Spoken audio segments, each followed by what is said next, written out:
Yann Arbeau, je suis le chef du service des espaces verts au sein de la ville d'Évry. J'ai donc en charge la gestion de l'ensemble des espaces verts de la ville, du patrimoine arboré, des équipements sportifs et des aires de jeu. Alors moi, les 10 agents qu'on a en régie ne font absolument pas de traitement phytosanitaire. Voilà, phytosanitaire, biocontrôle, voilà, ils touchent absolument pas aux produits. Donc tout est vraiment géré en prestation extérieure pour avoir une traçabilité, pour justement après avoir évité aussi de former et de reformer quand on a un turnover important. Donc la loi Labbé sur la ville d'Évry va pas forcément changer nos pratiques. Ça fait une dizaine d'années qu'on approche le zéro phyto. Et les seuls produits chimiques utilisés, c'était de l'antigerminatif. Après, on était plus sur du biocontrôle ou sur tout simplement de l'arrêt de traitement pur et dur. La majeure partie après des phytos était utilisée sur de la voirie, donc surface perméable, imperméable. Donc les pratiques vont évoluer dans ce sens-là, voilà, sur du traitement de voirie. Donc oui, la loi Labbé, effectivement, est une suite naturelle de des pratiques qu'on met en œuvre sur la ville depuis une dizaine d'années.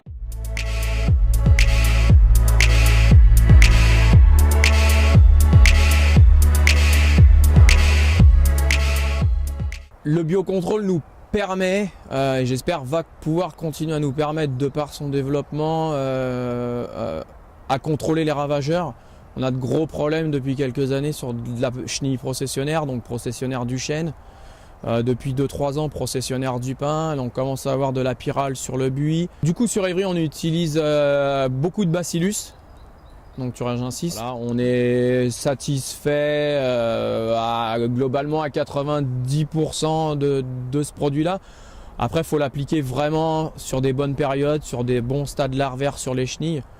Bien souvent, donc il y a des conditions météo pas très favorables. Le type de difficulté qu'on a aujourd'hui sur le produit de biocontrôle, c'est les délais de rentrée qui pour nous, en fait, voilà, nous obligent à fermer les sites et qui sont beaucoup plus importants que pour certains produits chimiques. Pour nous, gestionnaires d'espace public, 24 heures de fermeture d'un parc urbain, voilà, un parc en plein cœur de ville qui est absolument ouvert à tout le monde, c'est très compliqué pour nous.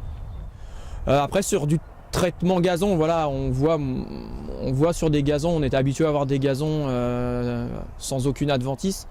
Aujourd'hui, la suppression du chimique, voilà, nous empêche justement de faire donc tout ce qui est sélectif gazon. Voilà, après, je ne sais pas si le biocontrôle aujourd'hui ou demain ou dans 10 ans nous permettra justement de pallier et de supprimer les adventices. On a 5000 m² de massifs fleuris annuels, bisannuels. C'est vrai que si je me retrouve avec des massifs fleuris et une pelouse envahie de pâquerettes, liserons, pissenlits, etc., effectivement, bon, le massif fleuri va s'effacer de lui. La beauté du massif fleuri va s'effacer. Donc aujourd'hui, on traite plus sur du mécanique, avec bon, du coup ce qui me demande beaucoup de moyens humains, des coûts financiers importants. Est-ce que le biocontrôle ne pourrait pas, dans les années à venir, voilà, nous permettre de pallier à ce problème-là ?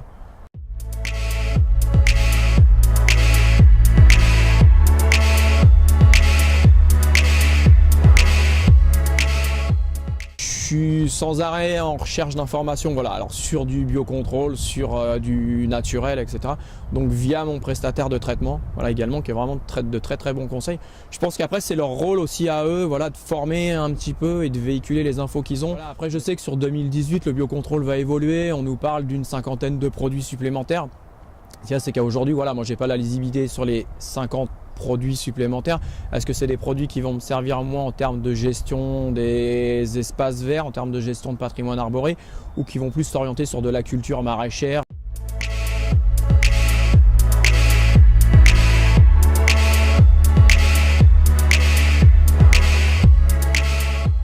Une problématique qui pour nous vient juste d'arriver, qui est celle du frelon asiatique. On a fait une dizaine de nids. Quelque chose qu'on pouvait régler en 2016 via du produit chimique, voilà, produit phytosanitaire.